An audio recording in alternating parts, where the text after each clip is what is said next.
디자우로 인사 나누도록 하겠습니다. 사랑하고 축복합니다. 반갑습니다. 네.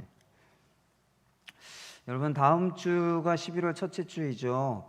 다음 주가 11월 첫째 주인데 어떤 날인 줄 아십니까? 추수감사주일이기도 하면서 우리 교회 36주년 창립 기념주일이기도 합니다. 63주년이면 벌써 참 시간이 많이 됐죠.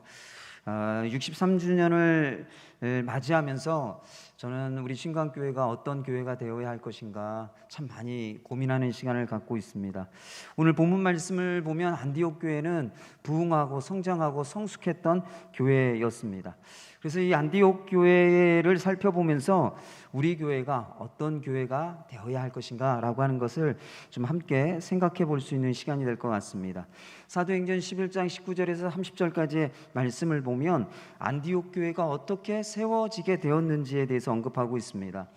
예루살렘에 있는 교회가 박해가 일어나서 성도들이 흩어지게 되죠. 그 흩어진 성도들 가운데 안디옥에 갔던 성도들이 있었습니다. 그들이 이방인들에게 복음을 전하기 시작했습니다. 그렇게 해서 안디옥 교회의 첫 번째 이방인 교회가 세워지게 되었습니다. 이 예루살렘 교회가 이 소식을 듣고서 바나바를 안디옥에 보냅니다. 그리고 바나바가 안디옥 교회를 섬기면서 교회가 더욱더 부흥하고 성장하고 성숙하게 되어졌습니다. 오늘 본문 말씀 이 사도행전 13장 1절에서 12절까지의 말씀을 보면 안디옥 교회가 부흥하고 성장하여 이방 선교를 시작하는 그러한 성숙한 교회였던 것을 볼 수가 있죠. 그래서 오늘은 이러한 안디옥 교회의 특징을 좀 살펴보면서 오늘 우리에게 주시는 하나님의 말씀을 함께 나누고자 합니다. 첫 번째 이 안디옥 교회의 특징은 사람을 세우는 교회였다라고 하는 것입니다. 1절 말씀을 보면 안디옥 교회의 선지자들과 교사들이 있었다라고 말하고 있습니다. 이들은 안디옥 교회의 지도자들이었습니다. 그래서 이들을 자세히 살펴보면 안디옥 교회가 어떤 교회였는지를 알 수가 있죠. 첫 번째 지도자는 바나바입니다. 이 바나바는 본명이 요셉이고요. 또 구브로 섬에서 태어난 레위 족속 사람으로 헬라파 유대인이었습니다. 이 바나바는 예루살렘 교회에서 영향력 있는 훌륭한 존경받는 지도자였습니다. 자신의 소유를 가난한 자들에게 팔아 나누어 줄 정도로 아주 뛰어난 신앙과 또 많은 사람들로부터 존경을 받는 그런 지도자였죠. 예루살렘 교회가 이 바나바를 안디옥에 파송해서 안디옥 교회를 섬기게 했습니다. 그래서 이 안디옥 교회 첫 번째 지도자가 바로 이 바나바였던 것이죠. 두 번째 지도자는 바울이라고 하는 사울입니다. 이 사울은 히브리식 이름이고 바울은 헬라식 이름이죠.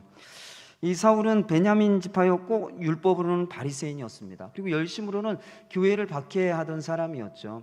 그리스도인들을 붙잡기 위해서 다메섹으로 가던 중에 부활하신 예수님을 만났습니다. 그리고 그 부활하신 예수님으로부터 이방인을 위한 택한 그릇으로 부르심을 받았습니다.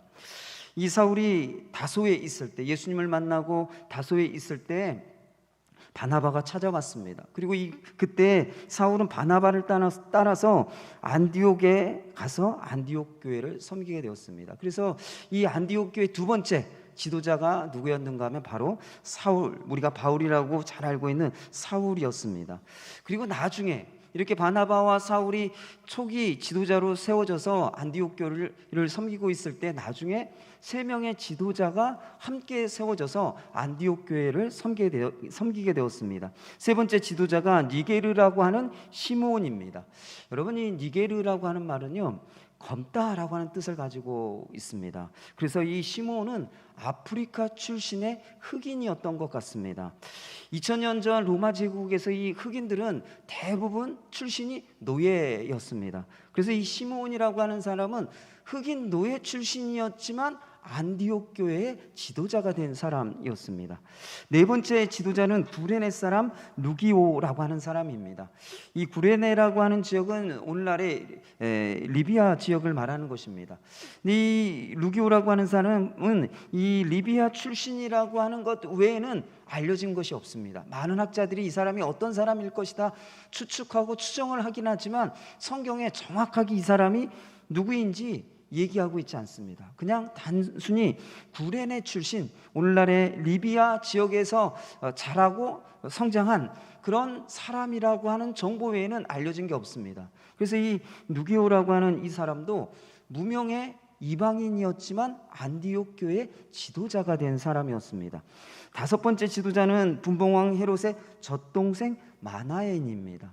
여러분, 이 젖동생이라고 하는 말이 어떤 의미인지 아십니까? 유모의 그 젖을 함께 먹고 자란 사람을 젖동생이라고 얘기를 합니다. 그래서 이 마나엔이라고 하는 이 사람을 헤롯의 젖동생이라고 말하고 있는 것은 이 헤롯과 함께 왕궁에서 자란 사람이고 또 헤롯과 아주 절친한 친분을 가진 사람이었다라고 하는 것을 의미하는 것이죠. 그런 점에서 보면 이 마나엔은 어떤 사람 출신일까요? 사회적 신분으로 보면 왕족이거나 귀족이었을 것입니다. 그래서 이 마나엔은 왕족 또는 귀족 출신이었지만 안디옥 교회의 지도자가 된 사람이었습니다. 여러분이 이 안디옥 교회의 지도자 5명에 대한 소개를 여러분들에게 간략하게 해드렸는데 어떻습니까? 5명을 보면 인종과 출신 배경과 계층이 다른 5명의 사람들이 모여서 안디옥 교회를 섬기고 이끌어갔다라고 하는 것을 알 수가 있죠. 유대인과 이방인이 함께 섬겼고 또 귀족과 평범한 사람과 노예가 함께 지도자로 안디옥 교회를 섬겼던 것을 볼 수가 있습니다. 그래서 이 안디옥 교회는 바나바와 사울뿐만이 아니라 다양한 사람들을 지도자로 세워서 교회와 성도들을 섬기겠다라는 것이죠. 그것을 보면 안디옥 교회는 어떤 사람입니까? 다양한 계층의 사람들을 세워서 교회를 이끌어갔던 것을 알 수 있다는 것입니다. 여러분, 그렇다면 이 안디옥 교회가 어떻게 사람을 세워갈 수 있었을까요? 그 답은 사도행전 11장 25절과 26절 말씀에서 찾아볼 수가 있습니다. 우리가 사도행전 11장 25절 26절 말씀 함께 읽어보겠습니다. 함께 읽겠습니다. 시작.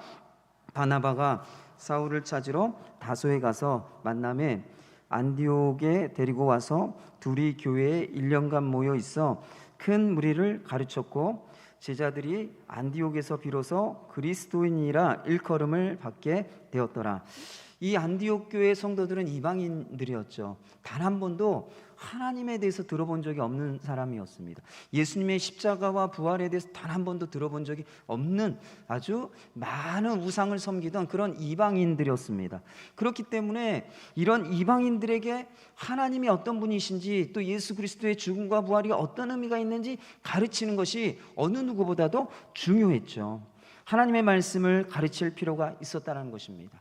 그래서 바나바가 다소에 가서 하나님의 말씀을 잘 가르치는 교사였던 사울을 데리고 왔습니다. 그리고 이 바나바가 이 사울과 함께 1년 동안 이방인이었던 이 성도들을 1년 동안 말씀을 가르치며 양육했습니다.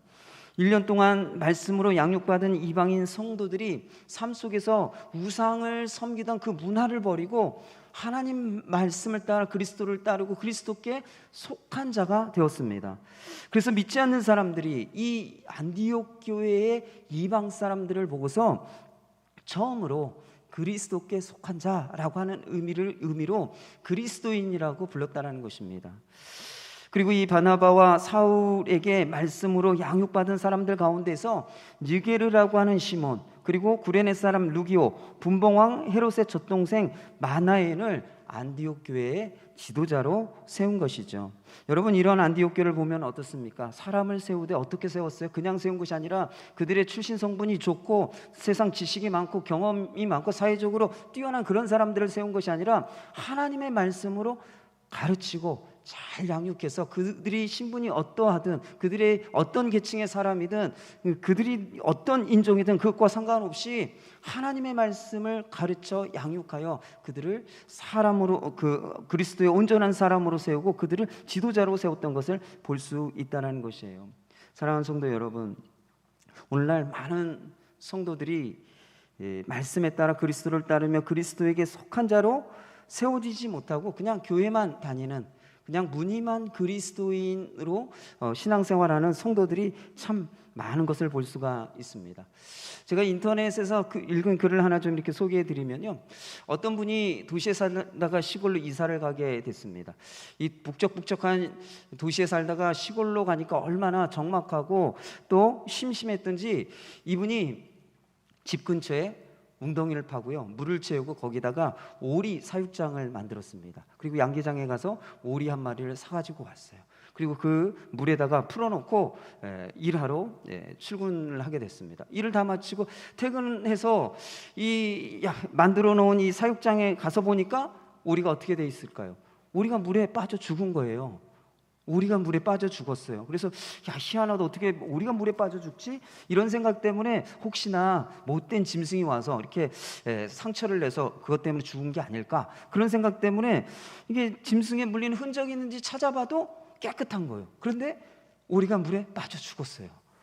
그래서 이게 희한한 거예요. 이 오리 생각하면 어떻습니까, 여러분? 수영을 잘하고 헤엄을 잘 치는 동물이지 않습니까? 그런 오리가 물에 빠져서 죽었다라고 하는 게 도저히 믿어지지 않아서 그 양계장에 가서 주인을 만났습니다. 그리고 따졌습니다. 아니, 이렇게 병든 잘못된 오리를 파느냐고 막 따졌어요. 그리고서 이 주인이 자초지종을 쭉 듣고서는 이렇게 얘기를 해줬습니다. 이 오리는 양계장에서 부화하고 키운 오리입니다. 그래서 물속에 들어간 적도 없고 수영도 한 적이 없습니다. 그래서 수영할 줄을 몰라 물에 빠져 죽은 것입니다. 이렇게 얘기해 줬다는 거예요. 겉모양은 우리 오리여서 우리가 그 겉모양만 보면 수영을 잘 할 것 같은데 실제로는 단 한 번도 물에 들어가 본 적이 없는, 수영을 단 한 번도 해본 적인 오리였다는 거예요. 양계장에서만 키워졌기 때문에 그렇다는 겁니다. 여러분, 겉모습은 오리이지만 수영할 줄 몰라 빠져 죽었던 이 오리의 모습이 어쩌면 오늘날 신앙생활하는 저와 성도들의 모습일 수 있다라는 거예요.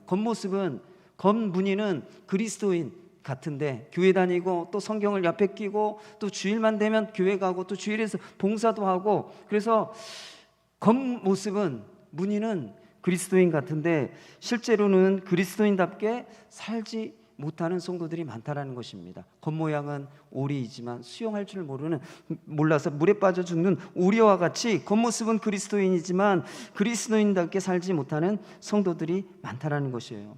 사랑하는 성도 여러분, 그리스도인답게 살아가려고 하면 무엇이 필요합니까? 그리스도인으로 온전히 우리가 새로워지기 위해서 무엇이 필요합니까? 그것은 말씀으로 양육받는 것입니다. 말씀으로 양육받아 하나님의 말씀을 따라 그리스도를 따르고 그리스도께 속한 삶을 살아가는 그리스도인이 되는 것이 필요하다는 것입니다. 사랑하는 성도 여러분, 예수님이 이 땅에 오셔서 참 많은 일을 하셨습니다. 가르치시기도 하시고 또 많은 병든 자를 고쳐주시고 또 귀신 들린 자들에게 귀신을 내어 쫓아주시는 아주 많은 사역들을 하셨죠. 그런데 예수님께서 이러한 많은 일들을 하셨지만 예수님의 관심은 어디에 있는지 아십니까? 사람을 세우는 일에 있었던 것을 볼 수가 있습니다. 누가복음 6장 12절에서 13절까지의 말씀을 보면 예수님께서 산에 가셔서 밤이 새도록 기도하셨습니다. 그리고 기도를 마치고 내려오신 이후에 많은 제자들을 불러 모으시고 그 중에서 12명의 제자를 택하여 사도로 세우셨습니다. 예수님께서 이 12명의 제자들과 함께 동고동락하시며 하나님의 말씀을 가르치시고 그들을 양육했습니다. 그 예로 볼 수 있는 것이 마태복음 13장을 보면 예수님께서 무리들에게 씨 뿌리는 비유에 대해서 말씀하셨습니다. 씨를 뿌렸는데 그 씨가 길가와 돌밭과 가시떨기가 좋은 땅에 떨어져서 이 씨가 자라지 못하는 땅과 씨가 자라 열매를 맺는 좋은 땅에 대한 비유의 이야기를 해주셨다는 겁니다. 무리들에게 이 비유의 얘기를 해주셨지만 이 비유의 의미는 누구에게만 말씀해 주셨습니까? 12명의 제자들에게만 말씀해 주셨다는 것입니다. 이 씨 뿌리는 자의 비유를 통해서 예수님은 하나님의 나라가 어떤 것인지 제자들에게만 말씀해 주셨다는 것이에요. 그래서 예수님은 12명의 제자들이 예수님이 가르치신 말씀에 따라 예수님을 따르고 또 예수님께 속한 자로 세워지기를 간절히 바라고 원하시고 소망하시고 그들을 위해 수고하고 애쓰셨던 것을 볼 수가 있습니다. 사랑하는 성도 여러분, 예수님은 사람을 세우는 것, 그것에 마음을 쏟으시고 그 수고를 쏟으셨다는 것이에요. 2022년 5월 19일, 올해죠. 올해 5월 달에 저희 교단에서 총회관에서 교단 비전과 미래 전략 수립을 위한 설문조사 결과를 발표한 적이 있습니다. 이 설문조사는 어떤 내용인가 하면요, 코로나19 이후에 교회가 어떻게 되었는가라고 하는 것을 이렇게 조사하고 그것을 발표한 설문조사 결과 내용입니다. 그 결과를 좀 보면요, PPT를 좀 보여주시겠습니까? 첫 번째로 이 사회적 거리두기 해체 후에 출석 성도 수의 변화가 어떻게 변화되었는가라고 하는 것을 조사를 했어요. 이 조사는요, 우리 교단이에요. 우리 교단에 속한 교회의 담임 목사 500명과 장로님 500명을 대상, 1000명을 대상으로 우리 교단에 속해 있는 교회를 대상으로 조사한 것입니다. 이 거리두기 해체 이후에 출석 성도들의 수가 변화가 어떻게 되었는지 조사한 결과를 보면요, 10% 이상 감소했다라고 하는 대답이 58.6%입니다. 그리고 비슷하다, 조금 줄었다라고 하는 그렇게 대답한 경우가 38.6%였습니다. 우리 교단에 속한 교회 통계적으로 보면요, 교회마다 20%, 평균 20% 정도 성도들이 줄었다라고 하는 것이 이번 조사 결과 발표의 내용입니다.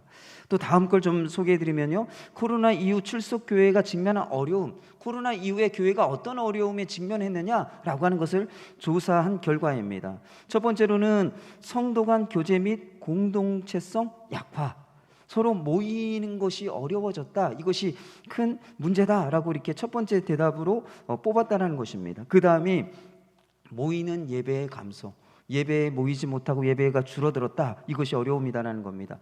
또 세 번째로는 전도 및 새신자 유입의 약화, 전도가 안 된다, 그리고 새로운 성도들이 교회에 오지 않는다 라고 하는 것입니다. 네 번째는 교회 학교의 감소, 당연히 장년 성도들이 줄면 어린아이들도 줄겠죠. 이런 어려움이 코로나 이후에 이런 어려움 가운데 교회가 있다라고 말하고 있습니다.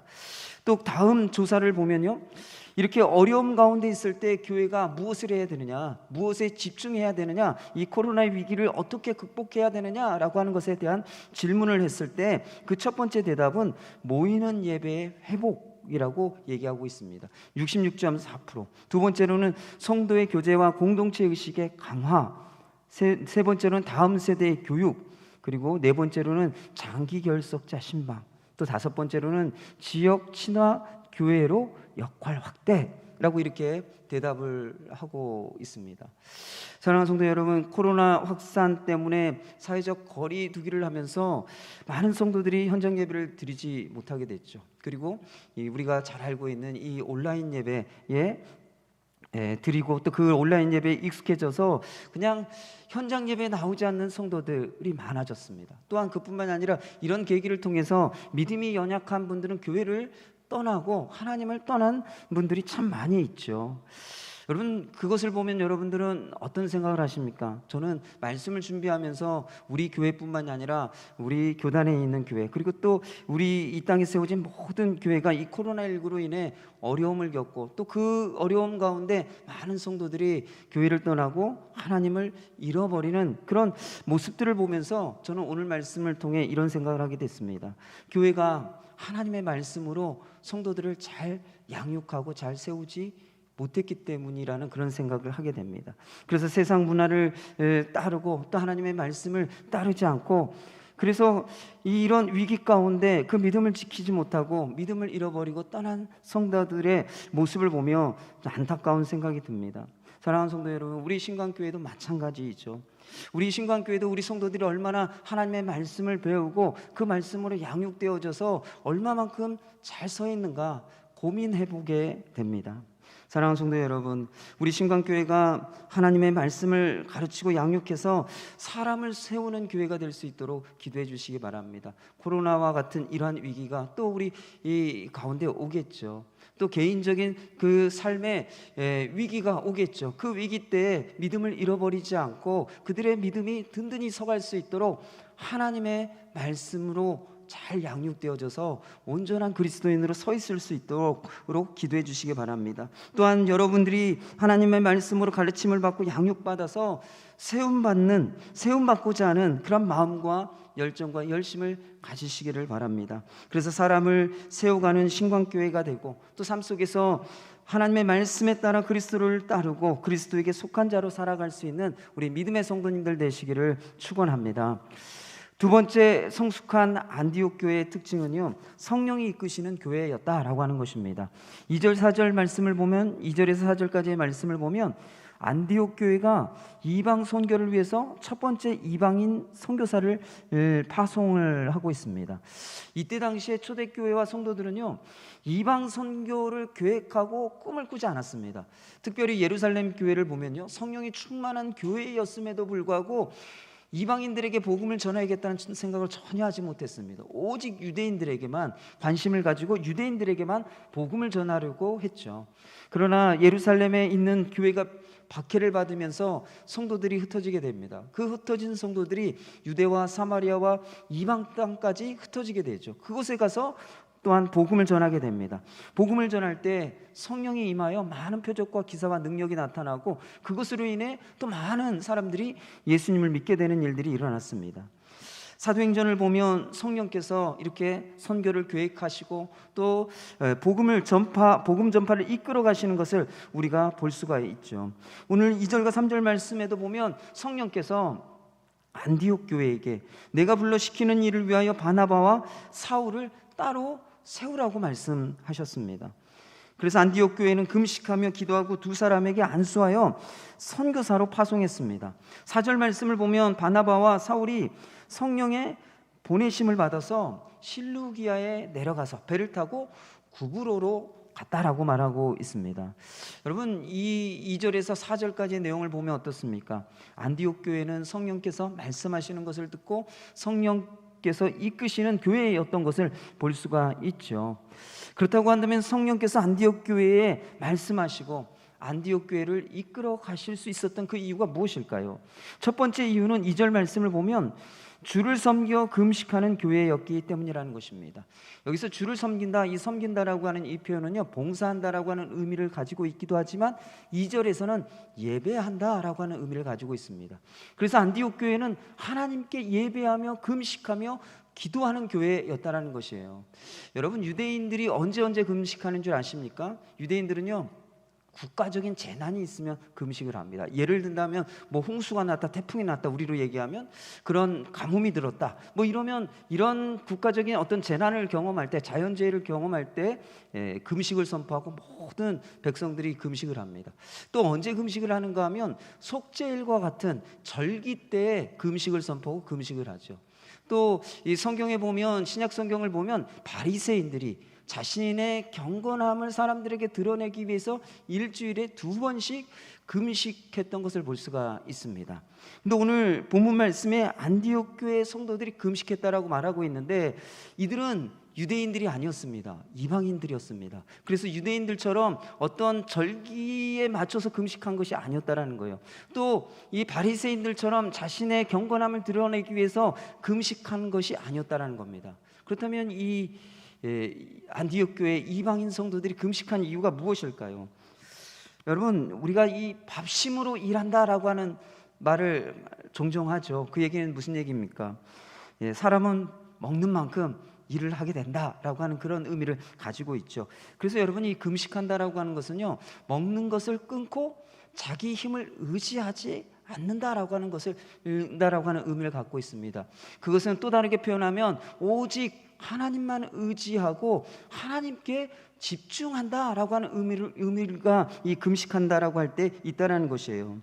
그래서 안디옥 교회 성도들이 하나님께 예배하고 하나님께 금식하며 기도하며 그들이 하나님을 의지하고 하나님께 집중했다라고 하는 것을 말하고 있습니다. 그래서 성령께서 이러한 안디옥 교회에게 말씀하시고 안디옥 교회를 이끌어 가셨던 것이죠. 이런 안디옥 교회를 보면 어떻습니까? 성령께서 언제 우리에게 말씀하시고 언제 우리를 이끌어 가실까요? 그것은 우리가 하나님께 예배하고 또 금식하며 기도하며 하나님을 의지하고 하나님께 집중할 때 성령께서 우리에게 말씀하시고 성령께서 우리를 이끌어 가신다는 것입니다. 그런데 여러분들은 언제 하나님 앞에 예배 드릴 때 간절한 마음으로 하나님께 예배 드리시게 됩니까? 또 여러분들은 언제 금식하며 기도하십니까? 많은 성도들이 중요한 결정을 앞두고 있을 때, 또 인생과 삶의 어려운 문제와 또 개인적인 고난의 문제를 해결하고자 할 때 하나님 앞에 우리는 간절한 마음으로 하나님께 예배드리게 되고 또 금식하며 기도하게 되죠. 그러나 오늘 안디옥 교회 성도들의 모습을 보면요, 어떤 문제가 있어서, 어떤 어려움이 있어서, 어떤 중요한 결정을 해야 하기 때문에 하나님께 간절히 예배하며 금식하며 기도했던 것이 아니에요. 이들은요, 평소에 하나님께 예배드리고 평소에 금식하며 기도하며 하나님을 의지하고 하나님께 집중하는 삶을 살았다는 것입니다. 그게 오늘날 우리와 이 안디옥 교회 성도들의 차이예요. 우리는 어떤 문제가 생기면, 어려움을 해결해야 할 때가 되면, 어떤 중요한 결정을 할 때가 되면 하나님의 도우심이 간절히 필요하고 실수하고 실패하지 않기 위해서 우리는 하나님 앞에 간절히 예배하고 또 금식하며 기도하는데, 안디옥 교회 성도들은요, 어떤 어려움이 있었던 것이 아닙니다. 어떤 문제가 있었던 것이 아닙니다. 어떤 중요한 결정을 내려야 하는 그런 상황이 아니라 그냥 평소에 하나님께 예배하고 금식하며 기도하며 하나님을 의지하고 하나님께 집중된 삶을 살았다는 것이에요. 그래서 하나님께서 성령을 통해서 성령께서 말씀하시고 또 그 말씀을 가운데 이 안디옥 교회가 성령께 이끌림 받는 그런 교회가 되어졌다라고 하는 것입니다. 사랑하는 성도 여러분, 우리가 평소에 하나님을 예배하고 금식하며 기도하며 하나님만을 의지하고 하나님께 집중할 때 성령께서 교회와 개인에게 말씀하시고 이끌어 가신다라고 하는 믿음을 가지시기를 바랍니다. 그래서 고난과 어려움이 찾아올 때만이 아니라 평소에도 하나님께 예배하고 금식하고 기도하는 삶을 살아갈 수 있는 우리 믿음의 성도님들 되시기를 바랍니다. 그래서 성령의 이끄심을 경험하는 우리 믿음의 성도님들 되시기를 축원합니다. 안디옥 교회가 성령께서 이끄시는 교회가 될 수 있었던 두 번째 이유는요, 성령께 순종하는 교회였기 때문이라는 것입니다. 3절과 5절까지의 말씀을 보면 안디옥 교회가 성령께 두 번 순종했던 것을 볼 수가 있죠. 첫 번째는 선교사를 세울 때 성령께 순종했습니다. 2절 말씀을 보면 성령께서 바나바와 사울을 따로 세우라고 말씀하셨습니다. 그리고 그들을 선교사로 파송하라고 말씀하셨죠. 여러분, 바나바와 사울이 어떤 사람입니까? 안디옥 교회가 개척되어져 세울 때 기반을 놓고 또 안디옥 교회가 성장하고 성숙하고 부흥할 수 있도록 중요한 역할을 했던 지도자들입니다. 그런데 그 지도자들이 이방인들을 위한 선교하기 위해서 선교사로 파송된다고 할 때 안디옥 교회가 어떤 어려움을 겪을까요? 중요한 지도자가 없다라고 하는 것은 그 교회에 혼란과 어려움이 생길 것이다 라고 하는 것을 우리가 예상할 수 있겠죠. 그럼에도 불구하고 이런 어려운 말씀임에도 불구하고 순종하기 어려운 성령의 말씀에도 불구하고 안디옥 교회가 순종했다라는 것이에요. 또 두 번째로 이 선교지를 결정할 때 성령께 순종했던 것을 볼 수가 있습니다. 4절 5절 말씀을 보면 바나바와 바울이 성령의 보내심을 받아 선교지로 갔죠. 그때 그냥 선교지 어떤 나라만 얘기한 것이 아니라 구체적으로 어느 지역에 가야 할지 성령께서 구체적으로 말씀하시고 인도해 가시는 것을 볼 수가 있습니다. 그 성령께서 보내심에 따라 순종하여 이 바나바와 사울이 안디옥에서 남쪽으로 약 25km 떨어진 항구 도시인 실루기아로 갔습니다. 그곳에서 복음을 전하지 않고요, 그곳에서 배를 타고 지중해 구브로 섬으로 갑니다. 그리고 구브로 섬 동쪽 해안에 위치한 항구 도시인 살람이라고 하는 곳에 이르렀습니다. 이 살람이라고 하는 곳에는요, 유대인들이 많이 거주하고 있었습니다. 그래서 유대인들이 모인 곳에 회당을 세우고 회당을 중심으로 유대인들이 모여 있었기 때문에 바나바와 사울이 이 살람이라고 하는 곳에 가서 회당을 찾아가서 회당에서 유대인들에게 복음을 처음에 전하죠. 그리고 차츰 이방인들에게 복음을 전하게 되었던 것을 볼 수가 있습니다. 여러분, 이 안디옥 교회가 첫 번째 이방 선교를 시작할 때 성령께서 누구를 선교사로 세울지, 또 어디로 가야 할지 아주 구체적으로 말씀해 주시고 있는 것을 볼 수 있다는 것이에요. 사랑하는 성도 여러분, 성령께서 우리에게 구체적으로 말씀해 주시는 분이라고 하는 것을 여러분들이 기억하시고 믿으시기를 바랍니다. 우리나라의 선교사 신분으로 첫 번째로 들어온 선교사님이 있습니다. 누구인 줄 아십니까? 1885년 4월 5일에 인천 제물포항에 선교사님 두 분이 들어오셨어요. 근데 그분 두 분의 선교사님은 이 선교사라고 하는 직분, 선교사라고 하는 신분으로 우리나라에 들어온 첫 번째 선교사님이었습니다. 그 두 분이 누구인가 하면 언더우드 선교사님과 아펜젤로 선교사님입니다. 여러분들이 잘 알고 있는 베제 학교를 설립하신 분이 아펜젤로 선교사님이죠. 또 그분과 함께 언더우드라고 하는 선교사님이 들어오셨는데, 이 언더우드 선교사님은요, 우리 연세대학의 전신인 연희전문학교를 설립하신 분이 바로 이 언더우드 선교사님이세요. 근데 이 언더우드 선교사님이 우리나라에 어떻게 선교사로 들어오게 되셨는지를 여러분에게 좀 잠깐 소개해 드리려고 합니다. 이 언더우드 선교사님은요, 처음부터 조선에 선교사로 들어오려고 하신 분이 아니었어요. 이분은 인도 선교사로 지원하신 분이었습니다. 그래서 인도 말을 배우고 인도 선교에 필요한 의학을 공부하면서 때를 기다리고 있었어요. 그러던 어느 날 한 친구가 이 언더우드에게 찾아왔습니다. 그리고 이렇게 얘기했습니다.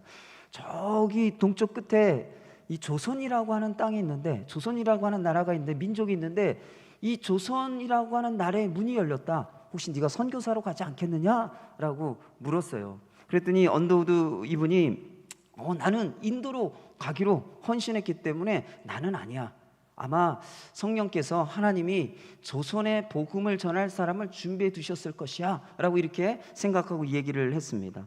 그런데 이 성령께서 언더우드의 마음에 어떤 마음을 주셨는가 하면, 왜 네가 가지 않느냐, 왜 네가 가지 않느냐라고 하는 말씀을 하셨어요. 그래서 이 언더우드가 성령께 이렇게 얘기했습니다. 저는 인도 선교사로 헌신했습니다. 저는 인도로 가려고 합니다. 그랬더니 성령께서 뭐라고 말씀하셨는가 하면, 네가 조선으로 가라라고 말씀하셨어요. 그래서 언더우드 선교사님이요, 인도 선교사로 가기 위해서 준비했던 모든 것들을 다 포기하고 선교부에 가서 조선이라고 하는 땅에 선교사로 가겠습니다라고 신청서를 내고 지원을 했습니다. 그런데 거절이 됐어요. 거절된 이유가 뭔지 아세요? 선교비가 없기 때문이었습니다. 그때 당시에 조선이라고 하는 이 땅은요, 사람들에게 알려지지 않은 땅이었어요. 미개한 사람들이 살던 땅, 세상 사람들에게는 알려지지 않은 미지의 땅이었습니다. 그렇기 때문에 그런 땅에, 그런 곳에 조선 사람들이 산다라고 하는 것조차도 알지 못했기 때문에 어느 누구도 이 조선 땅에 복음을 전해야겠다, 선교사로 와야겠다라고 하는 사람도 없었고, 그리고 그런 곳에 복음을 전하도록 지원하고 후원해야겠다라고 하는 사람도 없었던 것이죠. 그래서 언더우드 선교사님이 조선 선교사로 지원했지만 2번 거절을 당했어요. 선교비가 없기 때문에. 너를 선교사로 보내줄 수 없다라고 해서 2번 거절을 받았습니다. 이렇게 조선으로 갈 수 있는 길이 막혔어요. 그때 마침 뉴욕에 있는 한 교회에서요, 우리 교회에 와서 사역을 해주십시오 라고 청빙이 들어왔어요. 그러니까 언더우드 선교사님이 어떤 생각을 했는가 하면, 이제 더 이상 조선으로 갈 수 있는 길은 없고, 이제 교회 목회 현장으로 오라고 또 이런 요청이 있고, 이제 조선으로 선교하는 건 가지 못하고 목회 현장으로 하나님께서 가라고 말씀하시나 보다라고 생각하고, 이제 그 청빙 수락서를 써서 우체통에 넣으려고 했습니다. 그런데 그때 성령께서 말씀하셨어요. 조선을 어떻게 하겠느냐라고 말씀하셨어요. 조선을 어떻게 하겠느냐. 그 말씀을 듣고서 언더우드 선교사님이요, 그 수락서를 우체통 편지함에 넣지 못하고 선교부로 다시 갔습니다. 그때 이 선교부를 담당하시는 이 총무님이 이런 말씀을 하셨어요. 당신이 마침 잘 오셨습니다. 당신이 편지를 보냈을 때는 선교비가 없어서 갈 수가 없었습니다. 그런데 며칠 전에 어떤 분이 조선에 선교비로 써달라고 6,000불을 가져오셨습니다. 그래서 당신에게 막 연락드리려고 하던 참이었습니다. 이제 조선으로 갈 수 있게 됐습니다. 이렇게 해서 언더우드 선교사님이 조선에 오게 되셨어요. 첫 번째 선교사로 오시게 됐습니다. 여러분, 제가 이 언더우드 선교사님이 왜 한국에 오시게 되었는지 그 과정을 말씀드리는 이유가 있어요. 그 이유가 무엇인 줄 아세요? 지금 언더우드 선교사님에게 성령께서 아주 구체적으로 세밀하게 말씀해 주고 계시고, 언더우드 선교사님은 그 성령이 말씀하시는 것을 들었다라는 거예요. 사랑하는 성도 여러분, 바나바와 사울이 선교지로 갈 때요, 성령께서 구체적으로 말씀해 주셨어요. 어디로 가라, 어디에 가서 배를 타고 어느 지역에 가서 어디에서 복음을 전해라 라고 아주 성령께서 구체적으로 말씀해 주셨다라는 거예요. 이 말씀하시는 것을 언더우드 선교사님 들으셨고, 그 들은 말씀에 순종하여 성령께 이끌림 받는 삶을 살았습니다. 바나바와 사울도 성령께서 구체적으로 말씀하시는 것을 들었어요. 그리고 그 말씀에 순종하여 성령께 이끌림 받는 삶을 살았다는 것이에요. 사랑하는 성도 여러분, 성령께서 구체적으로 말씀하시는 이 음성을 우리도 들을 수 있다라는 거예요. 우리도 들을 수 있다라는 거예요. 사랑하는 성도 여러분, 그런 기대와 그런 믿음을 가지신 적이 있으십니까? 성령께서 내게 구체적으로 말씀하신다, 실제적으로 말씀하신다. 그래서 내가 그것을 듣고 순종함으로 성령께 이끌림 받는 삶을 살아갈 수 있다. 여러분, 그런 믿음을 가지고 성령의 음성을 듣고자 하시길 바랍니다. 이 성령의 음성을 어떻게 들었어요? 하나님께 예배하고 금식하며 기도하며 하나님을 의지하고 하나님께 집중할 때 성령께서 구체적으로 말씀하시는 그 음성을 들었다라는 거예요. 사랑하는 성도 여러분, 우리가 안디옥 교회 성도들이 이렇게 해서 성령의 구체적인 음성을 들었다면 우리도 할 수 있죠. 우리도 해야 하는 것이죠. 그렇게 믿음의 삶을 살아가야 하는 것이죠. 사랑하는 성도 여러분, 구체적으로 우리에게 말씀해 주시는 분이 성령이시라고 하는 것을 기억하시길 바랍니다. 성령께서 말씀하실 때 어떻게 말씀하십니까? 우리가 읽는 성경 말씀을 통해서 우리에게 말씀하시고, 또 우리가 듣는 설교 말씀을 통해서 말씀하시고, 또 때로는 우리의 생각과 우리의 마음의 감동을 통해서 말씀하시죠. 그러한 성령의 음성이 언제 들려져요? 예배 드릴 때, 금식하며 하나님 앞에 기도하며 하나님을 의지하고 하나님께 집중할 때, 그럴 때 성령의 구체적인 음성을 우리가 들을 수 있다는 것입니다. 사랑하는 성도 여러분, 성령께서 우리 교회 개인의 삶을 이끌어 주신다라고 하는 믿음을 가지시길 바랍니다. 그래서 우리 교회가, 신광교회가 코로나19 이후에 어떻게 나아가야 할지, 어느 길로 나아가야 할지 성령께 함께 듣는 우리 성도님들 되시길 바랍니다. 또한 여러분의 삶이 하나님께서 어떻게 인도해 가기를 원하시는지 성령께 들을 수 있는 우리 믿음의 성도님들 되시길 바랍니다. 오늘 여러분들 예배를 드리면서 하나님을 의지하셨습니까? 하나님께 집중하셨습니까? 오늘 예배를 드리시면서 성령께서 구체적으로 말씀하시는 음성을 여러분들 들으셨습니까? 듣고 그 들은 음성 앞에 순종함으로 성령께 이끌림 받는 삶을 살아가는 우리 믿음의 성도님들 되시기를 축원합니다.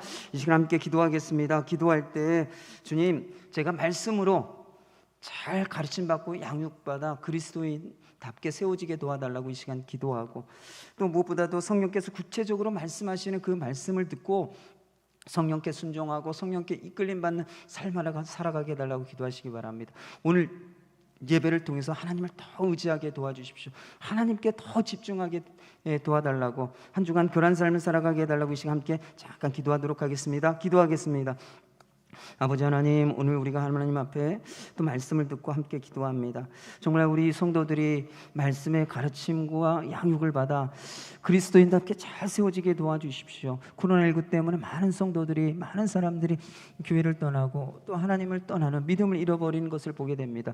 그들이 말씀으로 가르침받고 잘 양육되어져 있었다고 한다면 그들이 믿음을 잃어버리지 않았을 것입니다. 또 우리가 그러한 길을 가지 않도록 아버지 하나님, 우리가 하나님 말씀 배우기에 위해 애쓰고 또 하나님의 말씀으로 양육되어지고 자라나기에 애쓰고 수고하는 우리 믿음의 성도들 될 수 있도록 도와주옵소서. 또 무엇보다도 하나님, 우리가 하나님께 예배하고 금식하며 기도하며 하나님을 의지하고 하나님께 집중함으로 성령께서 말씀하시는 그 구체적인 음성을 듣게 도와주옵소서.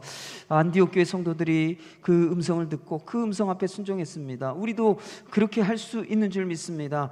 우리가 하나님께 집중하게 도와주옵소서. 하나님을 의지하게 도와주옵소서. 그래서 성령께서 하시는 그 음성을 세밀하고 구체적인 음성을 듣고 그 앞에 순종하고 성령께 이끌림 받는 삶을 살아가는 모든 성도들 되도록 은혜 베풀어 주옵소서. 주님, 오늘 우리에게 주신 말씀을 가지고 우리 모든 성도들이 결단하고 또 믿음의 삶을 살아갈 수 있도록 도와주옵소서. 우리 성도들이 하나님의 말씀을 배우고 또 그 배운 말씀으로 잘 자라나서 그리스도인답게 설 수 있도록 도와주옵소서. 어떤 상황과 환경에도 믿음을 잃어버리지 않는, 흔들리지 않는, 실족하지 않는, 그래서 그리스도인답게 살아가는 우리 모든 성도들 되게 하여 주옵소서. 또한 하나님을 의지하고 하나님께 집중된 삶을 살아가게 도와주옵소서. 그래서 성령께서 말씀하신 그 세밀하고 구체적인 음성을 들으며 그 음성 앞에 순종하고 이끌림 받는 삶을 살아가는 모든 성도들 되게 하여 주옵소서. 감사드리고 이 모든 말씀 예수님의 이름으로 기도드립니다. 아멘. 찬송가 505장 1절만 찬송하시겠습니다.